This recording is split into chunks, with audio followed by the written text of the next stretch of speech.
하나님의 말씀 열왕기하 9장 말씀입니다. 열왕기하 9장 1절에서 4절까지의 말씀입니다.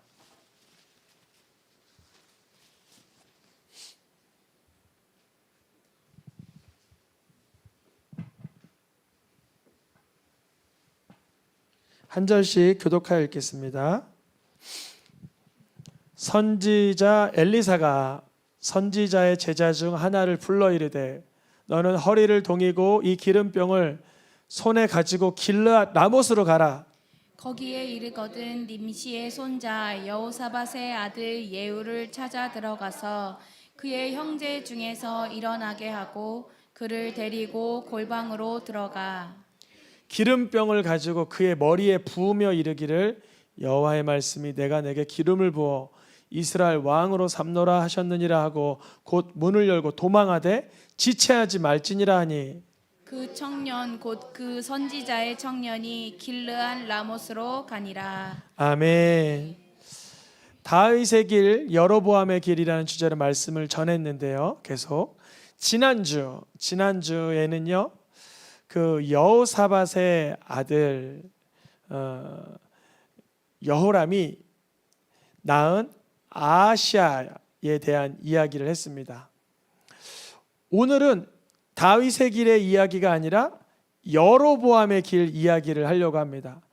지난주는 다윗의 길이라고 하여서 다윗의 길 가운데 다윗의 자손이 죄를 범하였지만 계속적으로 하나님은 다윗에게 허락한 그 언약으로 인하여 등불을 끄지 않았다, 이런 주제로 말씀을 전했습니다. 그래서 지난주에 다윗의 언약에 근거하여 다윗의 후손들은 끊어져요, 계속 이어져요? 맞아, 계속 이어져요. 그럼 여러분 뭐 하나 여쭤볼게요. 인간적인 기준으로 남유다와 북이스라엘의 죄의 그 무게는 남유다가 훨씬 가볍고 북이스라엘이 훨씬 무거웠을까요? 제가 봤을 때는 아니에요. 남유다의 죄의 무게도 상당히 무거웠을 거예요. 북이스라엘도 물론이거니와. 그런데 남유다는 왜 그 죄의 무게를 이겨내고 언약이 이어지고 다윗의 등불이 꺼지지 아니하였냐면 그들은 죄와 함께 회개하는 길로 걸을 수 있는 등불이 꺼지지 않았어요. 등불이 뭐라 그랬냐면 말씀을 사모하는 마음이라 그랬어요. 그러니까 북이스라엘도 그 등불만 있었다면, 하나님의 말씀이 있었다면 그네들이 회개할 수 있는 기회가 있었는데 여로보암 왕조, 바하사 왕조, 시므리, 오므리 할 것 없이 계속 왕조가 끊어지고 진멸되고 전멸되고 심판받아 끝나는 이유는 뭐였냐면 죄악의 무게가 너무 무거워서라기보다 그 무거운 죄악의 무게를 회개할 수 있는 등불이 없었던 거예요. 다윗 지파는 하나님께서 다윗에게 허락한 그 언약으로 인하여 계속적으로 남유다의 후손들 뒤에 왕들이 죄악 가운데 머물러 있었지만 그것을 회개할 수 있는 등불만은 꺼지지 않게 하는 주님의 은혜가 있었습니다. 오늘은 남유다 다윗의 길의 이야기가 아니라 북이스라엘 여로보암의 길 이야기입니다. 남유다는 누구의 길? 다윗의 길. 북이스라엘은 누구의 길? 여로보암의 길. 이렇게 구분하여서 진행하고 있습니다. 북이스라엘 중에서 오므리 왕조에서 가장 악랄했던 왕을 아합 왕이라고 합니다. 하나님은 이 아합 왕에 관하여서 여러 번 인내하시고 참고 기다리셨어요. 심지어 아합 왕이 하나님 앞에 슬퍼하기만 해도, 오므리 왕조의 두 번째 왕 아합 왕이 슬퍼하기만 해도 하나님께서는 뭐라 그러시냐면 엘리야에게 그가 지금 슬퍼하는 것을 보냐? 네, 내가 그에게 진노의 심판을 잠시 거두겠다, 멈추겠다, 그렇게 말씀하세요. 그러니까 하나님의 말씀 앞에 우리가 경외하고 두려워하고 깨어있는 걸 하나님 기뻐하세요. 아합이 그 사소한 모습, 어떻게 보면 성령의 또 도움이었겠지만 아합이 그 슬퍼하는 모습으로 인하여 하나님은 아합을 향한 진노의 심판을 잠깐 멈추시기도 했었어요. 그런데 안타깝게도 아합은 계속 어디에 이끌리고 있냐면 자신의 탐욕과 탐심에 계속 이끌려 살았습니다. 너무 불쌍한 인생이죠. 그래서 이 오므리 왕조의 가장 악랄했던 아합 왕은 어디에서 죽냐면 길르앗 라못이라는 곳에 가서 우연히 날아온 화살에 그가 맞아서 피를 다 쏟아내고 도망갈 틈도 없이 거기서 죽게 됩니다. 누가 그랬다고요? 아합이. 누구의 길을 걸었다고요? 여로보암의 길. 그러니까 아합이 날아온 화살에 딱 맞았을 때 뭘 깨달아야 되냐면 생명이 다했구나. 이제 지금이라도 회개해야 되겠다 해야 되는데 그는 피를 줄줄 흘려가면서 빠져나가고자 했지만 빠져나가지 못하고 거기서 죽었어요. 그런데 아합의 첫 번째 아들이 있었으니 아하시아라는 아들이 있었어요. 남유다에도 아하시아가 있고요, 북이스라엘에도 아하시아가 있어요. 똑같은 이름입니다. 근데 아합의 아들 중에 그 아하시아라는 인물이 첫 번째 아합이 죽고 왕으로 등극했을 때 그는 발에 병이 났을 때 하나님께 묻지 아니하고 이방신에게 묻다가 2년 만에 왕위에서 죽음으로 끝납니다. 그 아합의 아들 두 번째 여호람이라고도 불리고 요람이라고도 불리고 같은 사람입니다. 그 요람도 지금 어디에 가 있어요? 또 길르앗 라못에 가 있어요. 왜 여기 와 있냐면 아버지가 이루지 못한 일을 내가 이루겠다는 거예요. 고대 사회에서는 그런 일들이 종종 있었어요. 고대 사회에서는 그 땅을 제대로 이렇게 우리가 점령하지 못하면 그게 계속 백성의 사기가 떨어지고 또 그 나라에 대해서 우리가 회복되지 못한 땅으로 인해서 그 명예가 실추되기 때문에 아합의 아들 요람도 또 아버지가 거기서 죽었지만 길르앗 라못으로 가서 또 싸우고 있는 거예요. 북이스라엘 여로보암의 길을 걷고 있던 이 요람이 길르앗 라못으로 갔는데 전쟁 중에 아람 사람들이 요람에게 무엇을 입혀요? 부상을 입혀요. 감사한 건지 안 감사한 건지 모르겠지만 아합의 아들 요람은 부상을 입고 나서 본국으로 도망갑니다. 그의 아버지 아합은 도망갔어요? 도망 못 갔어요? 도망을 못 갔어요. 도망을 못 가서 거기서 죽고는 그의 아들이 왕이 됐는데 이 아합의 아들 요람은 길르앗 라못에서 전쟁 중에 부상을 입고 본국으로 도망가게 됩니다. 길르앗 라못이 이쪽에 있고 이스라엘로 도망왔어요. 누구냐면 아합의 아들 요람이 도망 와 있는 상황입니다. 아하시아는 발병 들어 죽고 화살 맞아 죽고 길르앗 라못 갔다가 부상당해 도망 와 있는 상황에 오늘 본문이 펼쳐지는 거예요. 오늘 본문의 내용이 뭐냐면 엘리사가 자기 제자 중에 하나를 불러서 지금 길르앗 라못으로 가라 그래요. 그러면 지금 이 시점은 길르앗 라못으로 가면 거기에 누가 있을까요? 예후가 있고 아합의 아들 부상당한 요람은 어디가 있어요? 길르앗 라못에서 도망갔다 그랬죠. 이스라엘로 가 있어요. 그런 거예요. 예전에 전쟁을 하게 되면 오늘날은 전쟁하면 대통령이 최전방에 가요? 대통령은 최후방에 있어요? 후방. 근데 고대에는 안 그랬어요. 모든 전력이 10,000명, 10만 명 출정시키면 왕이 꼭 거기 앞장서요. 왜 앞장서야 되냐면 자칫했다간 왕이 안 따라가면 거기 있는 장수가 쿠데타를 일으켜 뒤돌아 하면 누굴 쳐 죽일 수 있어요? 왕을 쳐 죽일 수도 있어요. 뭐 그런 이유도 있고 여러 명예로운 이유도 있어서 아합의 아들 요람은 전쟁통에 갔다가 부상을 입어서 본국으로 돌아가야 있는 상황이에요. 그러면 전쟁통에 지금 온 군대가 여기 지금 길르앗 라못에 집결되어 있는데 거기에 수장이 지금 누구라는 거예요? 예후라는 거예요. 하나님은 예후를 기름 부을 시기를 정확히 알고 계셨어요. 왜냐하면 이때가 예후가 기름 부음을 받아야 뒤돌아 해도 모든 병력들이 예후에게 조력할 수 있기 때문에 이런 식으로 아합의 가문을 심판하시길 원하셨어요. 참 아이러니하고 이상하고 신기한 것은 분명히 길르앗 라못에 아합의 아들 요람이 자기의 탐욕에 이끌려 왔죠. 근데 그 길르앗 라못이 자기를 치러 올 예후가 기름 부음 받을 곳이 됐다라는 거예요. 우리 잘못 탐욕이나 탐심에 이끌리지 않길 축복합니다. 왜냐하면 그 내가 묻어두었던 탐욕, 그 내가 묻어두었던 탐심이 뒤돌아해서 나를 치게 될 그런, 나를 정말 비수와 같이 꽂히는 그런 칼이 될 수 있어요. 예후를 찾아가서 골방에 들어가서 기름병을 가지고 머리에 부으며 너가 이스라엘의 왕이라라고 선포해 주어라 그래요. 지금 이미 이스라엘의 왕이 누군데요? 아합의 아들 요람이 왕으로 부상당했지만 있는데 말이죠. 여로보암의 길입니다. 여로보암의 길은 회개할 기회를 잃어버리고 심판받을 기회로 계속적으로 이렇게 정말 전락돼 버리는, 몰락해 버리는 모습입니다. 그래서 이 청년이 예후에게 만나 이렇게 말합니다. 이름이 없는 이 엘리사의 그 선지생도 청년이 이렇게 말하는 거예요.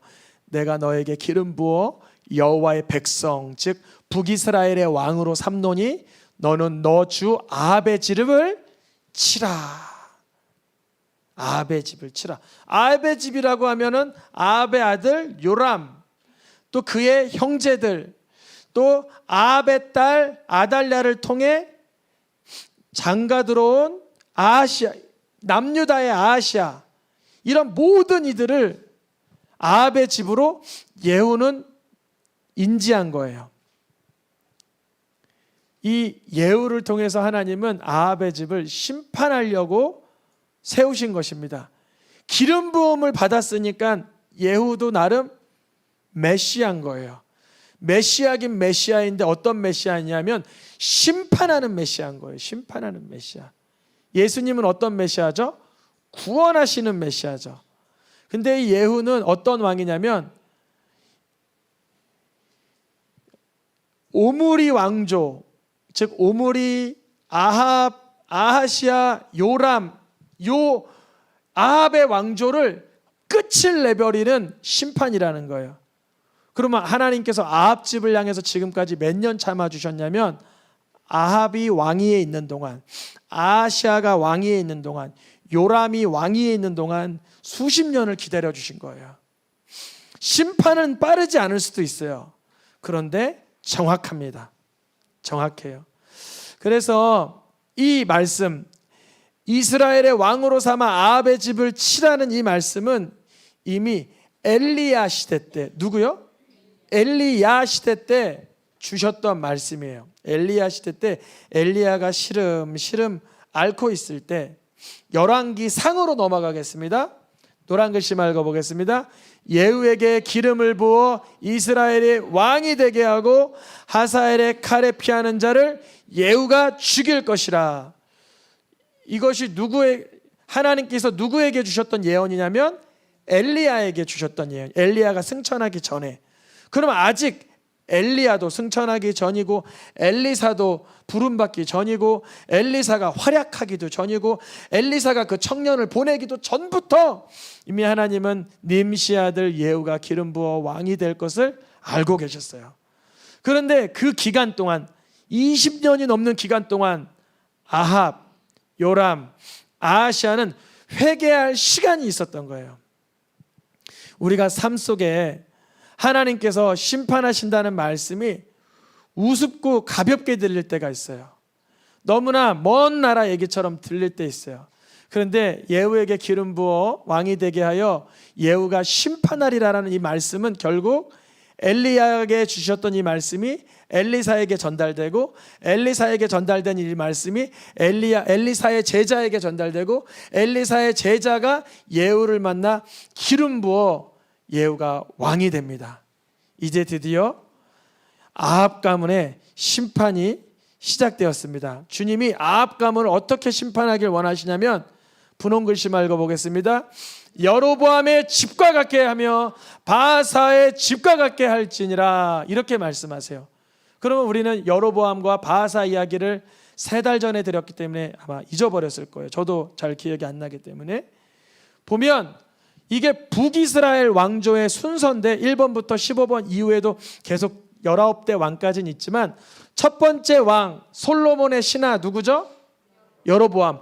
여로보암이 세워놨는데 그가 자기를 위하여 베델에 우상을 만들고 금송아지 섬기게 하니까 하나님께서 회개하라고 여러 번 선지자 보냈는데 그 선지자에게 손가락질이라고 손이 말라버렸음에도 불구하고 회개하지 않으니 그 아의 아들 나답이 2년밖에 왕위에 있지 못하고 1대 왕조가 끝이 나고, 누가 쿠데타를 일으킨 거예요? 바하사가 그렇게 일으킨 거예요. 근데 바하사도 그 죄악의 심판의 도구로 쓰임을 받았지만 본인도 여로보암의 죄에서 떠나지 않으니 그의 아들 엘라 때 또다시 짧은 기간 왕위에 차지하고 있다가 그의 신하 시므리에게 공격을 받습니다. 시므리는 근데 몇 년이 아니라 며칠 동안 왕위에 있다 그래요? 일주일 동안. 너무 이거 짧잖아요. 시므리가 왕위에 등극해서 일주일 동안 등극했는데 뭐라고 기록되냐? 시므리가 왕위에 올려서 심히 하나님 앞에 죄를 지었다, 이렇게 되어 있어요. 일주일 동안 얼마나 죄를 지었길래 그렇게 죄 지었다고 하나님께서 안타까워하셨을까요? 나쁜 죄를 졌나 봐요. 시므리가 왕이 된 다음에 그의 시므리의 쿠데타를 못마땅하게 여긴 사람이 누구냐면 오므리라는 사람이에요. 이 오므리라는 사람이 시므리를 처단하고 왕위에 오르니 오므리의 아들 아합이, 아합의 아들 아하시아가, 아합의 아들 요람이 계속적으로 왕위를 이어가는데 하나님께서는 이 기간을 인내해 주신 거예요. 왜냐하면 이 사람들에게는 다윗의 등불처럼 회개할 말씀이 없었는데도 그래도 선지자 엘리야를 보내서라도, 아합에게 함께했던 선지자가 누구죠? 엘리야. 아하시아 요람 시대에 함께했던 선지자는 엘리사. 많은 선지자를, 대선지자들을 보내셔면서 회개하라고 하나님의 심판의 때가 가깝다고 알려주었는데도 그렇게 회개할 수 없었습니다. 그래서 이 아합의 가문도 누구처럼?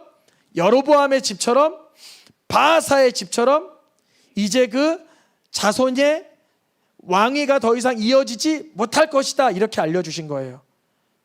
바하사의 집도 2대 만에 끝났고 여로보암도 2대 만에 끝났는데, 요람은 들을 때 아유, 우리는 그래도 몇 대에 걸쳐서 왕위가 이어지는데 이 견고한 우리를 누가 진멸할 수 있겠어, 이렇게 뻣뻣한 자세로 들었을 것 같아요. 예후가 기름 부음을 받았을 때 그 길르한 라못에는 부상당한 왕은 도망가 없었지만 예후와 함께했던 장관들이 있었어요. 장관들이 물어봅니다.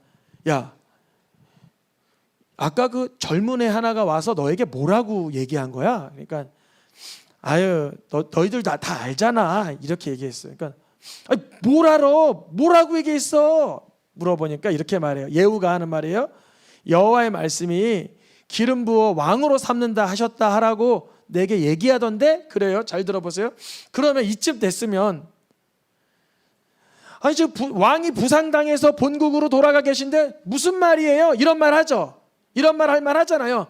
근데 하나님의 역사는 신기한 게, 예후가 이렇게 아유 그냥 나 안 말할래, 무슨 말을 내가, 너희들이 다 얘기할 거 아니야, 내가 무슨 말을 해. 근데 계속 물어보는 거예요. 청하건대 좀 얘기해 주세요, 뭐라고 하는 거예요.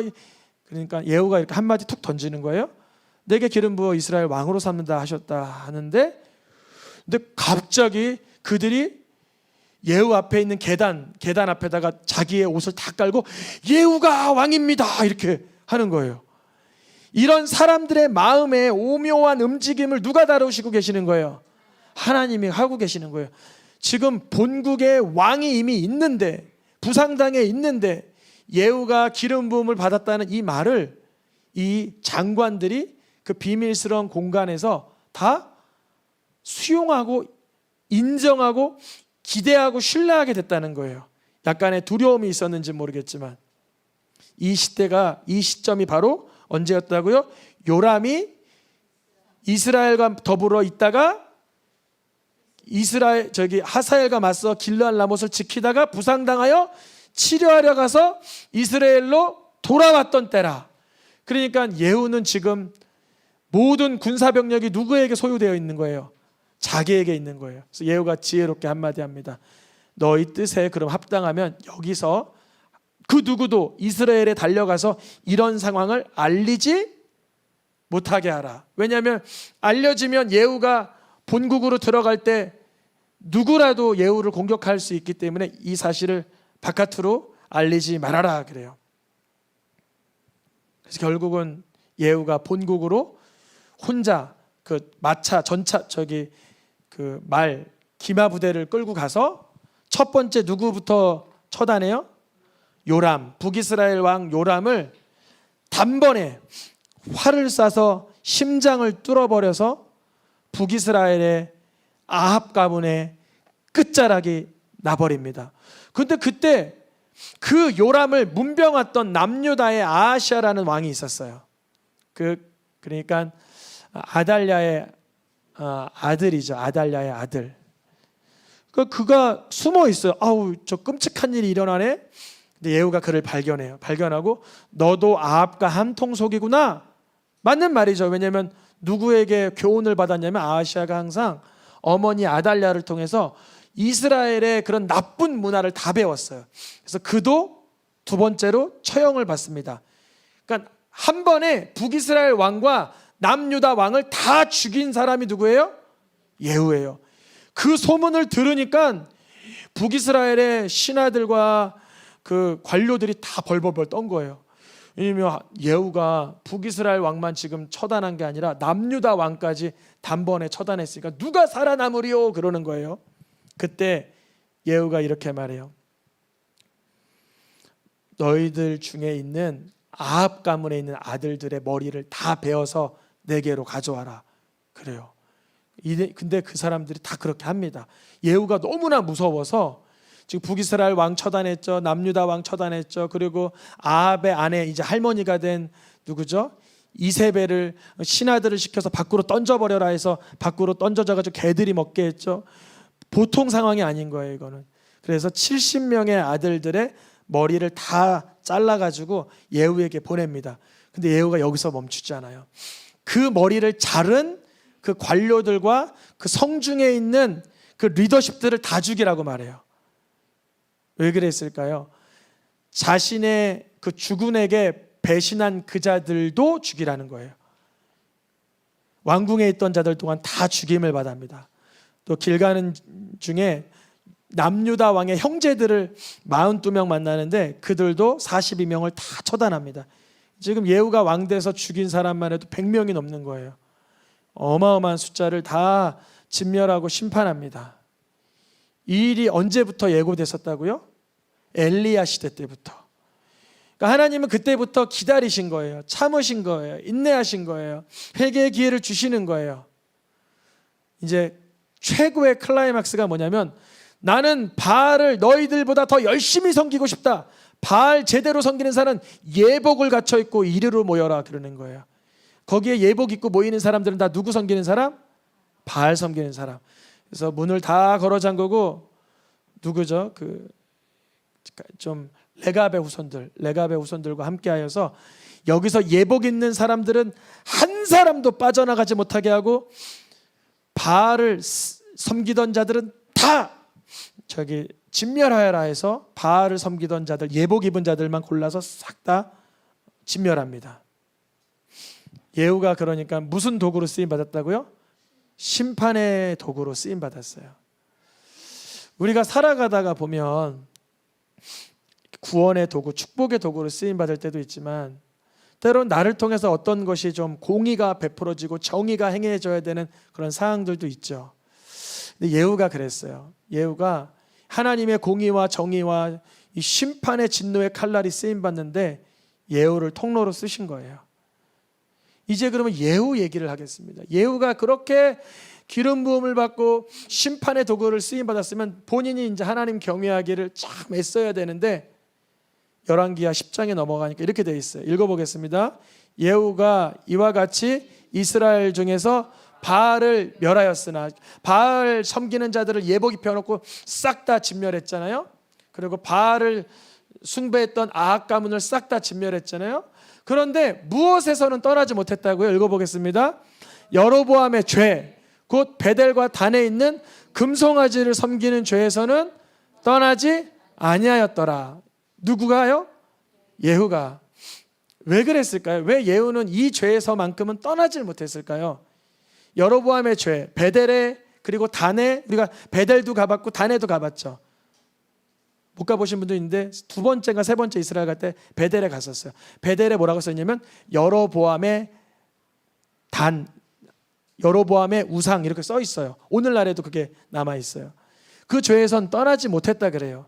왜 그러냐면 북이스라엘 백성들이 예배를 드리기 위해서는 어디로 가야 돼요? 이 시대에 남유다 예루살렘에 가야 돼요. 그것만큼은 볼 수가 없었던 거예요. 자기로부터 그 권세와 권력과 인기가 모아져야지 그것만큼은 포기하지 못했던 거예요. 이 예후도. 그런데 이 예후가 바알을 멀어했던 이 순종했던 마음으로 인해서 예후 가문도 몇 대를 이어간다라고 축복을 받아요. 내 자손이 이스라엘 왕위를 이어 4대를 지내리라. 앞으로 예후 뒤에 몇 대가 온다는 거예요?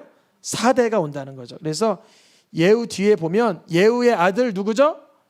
여호아스, 그의 아들 요아스, 그의 아들 여로보암, 그의 아들 스가랴까지가 4대가 이어지는 기간입니다. 그런데 너무 끔찍하죠. 예후의 아들 중에 우리가 가장 익숙했던 왕의 이름이 또 등장하죠. 누구죠? 여로보암 2세. 이게 왜 그런 거냐면 여로보암 1세를 그리워한다는 얘기예요. 여로보암 1대 왕 때의 그 영화를 그리워한다는 거예요.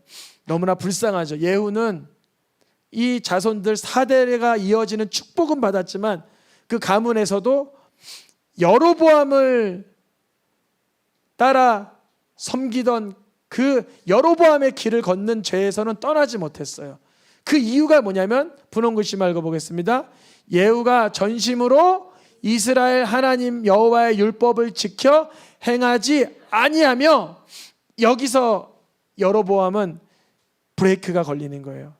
왜냐하면 남유다 다윗의 길을 걷는 자들의 특징은 언제라도 위기의 때 여호와의 율법을 전심으로 지키려고 했던 왕들이 듬성듬성 예비됐어요. 히스기야도 부족하지만 아사 왕도 부족하지만 여호사밧 왕도 부족하지만 그때마다 여호와의 등불이 꺼지지 않아 여호와의 율법을 지켜 행하던 왕들이 부분적으로 등장하여 그 회개케 하는 기회, 하나님의 자비를 받게 되는 계기가 되었는데, 예후는 바알을 처단하는 데 열심은 있었지만 주님의 말씀을 따르는 데 열심은 없었다는 거예요. 이게 오늘 우리에게 주시는 교훈이 뭐냐면, 우리가 예수님을 믿게 되면 뭐 안 지려고 하죠? 보통 세상에서 죄 안 지려고 해요. 그거 참 훌륭한 모습이에요. 그거 귀한 모습이에요. 아주 적극적인 영적인 전쟁이죠. 그런데 적극적으로 말씀을 사모하는 그 심정이 없으면 등불이 꺼지게 된다는 거예요. 우리가 그 가정에서 하나님의 말씀을 따라 살려고 할 때에 회개가 나타납니다. 하나님의 말씀을 값어치 없게 여기고 가치 없게 여기면 회개에 열망이 생기지 않아요. 왜냐하면 말씀이 가치가 없기 때문에 경외하게 되지 않아서 회개하게끔 되지가 않아요. 예후가 전심으로 주의 율법을 따르지 아니하고 여로보암의 길을 그대로 따라 걸어버리니 예후도 심판의 도구로만 쓰임 받았지 다윗처럼 그 자손 대대로 언약을 지켜나가는 하나님의 긍휼하심을 받는 그런 축복을 누리지 못했습니다. 우리를 위해서 기름 부음 받으사 심판의 도구가 아니라 우리를 자유케 하시고 새롭게 하신 분이 누구시죠? 예수 그리스도. 예후는 기름 부어 왕이 되어 죽이는 자로서 쓰임을 받았다면, 하나님의 아들 예수 그리스도는 기름을 부음 받으사, 성령의 기름을 부음 받으사 우리를 향하여서 우리가 죄에 포로됐을 때 자유를 주시고 우리가 세속에 눈멀었을 때에 하나님의 나라를 바라보게 하여 주셨는 줄 믿습니다. 예수님을 만난 자는 예수님을 통하여서 하나님의 자녀된 삶을 누리게 되죠. 예후를 만난 자는 다 죽임을 받아죠. 예후를 만난 사람 중에 살아남은 사람이 레갑 자손 밖에 없잖아요. 다 죽임을 받잖아요. 그가 북이스라엘 왕이든 남유다 왕이든 남유다 왕의 친인척이든 북이스라엘 왕의 친인척이든 다 죽임을 받았습니다. 예수님 만난 자만이 온전히 새로운 생명을 부어주게 주는 줄 믿습니다. 하나님의 심판의 도구로 부름받은 예후는 많은 사람을 처단하며 자기가 하나님 앞에 깨어있어함을 알지 못했지만 예수님을 구주로 만난 사람은 내가 사실 심판받아 마땅한 자라는 걸 깨닫고 예수님의 십자가 복음 앞에 무릎 꿇게 하시는 줄 믿습니다. 이세벨은 이렇게 얘기했어요. 예후를 보며 예후가 이세벨을 처단하러 왔을 때 그때까지도 회개하지 못하고 너 시므리 같은 자여 이렇게 얘기했어요. 시므리가 며칠 동안 왕위에 있었다고요? 7일. 그러니까 이런 표현이에요. 예후야, 너 그렇게 쿠데타 일으켜봤자 7일밖에 안 갈 거야. 너가 나를 감히 대적해? 근데 이세벨의 이 예언은 틀렸습니다. 즉시로 이세벨이 심판을 받았어요. 우리가 세상 살아가다 보면 하나님의 말씀이 가소롭게 들릴 수도 있어요. 가끔은, 간혹은 그러면 안 되지만 마치 이세벨이 듣는 것처럼 이세벨은 딱 들으니까 시므리 같은 자여 이렇게 얘기해버렸어요. 예후에게 하나님의 심판의 도구로 쓰임받고 있는 예후를 향하여서 그렇게 얘기해서 즉시로 그의 신하들에게 그 창가 바깥으로 내던짐을 당해버렸죠. 우리에게도 하나님께서 기회를 주십니다. 회개의 기회, 엎드릴 수 있는 기회, 예수님을 나의 그리스도로 영접할 수 있는 기회를 주십니다. 그때 즉시로 엎드려 회개할 수 있기를 축복합니다. 찬양하며 기도하겠습니다.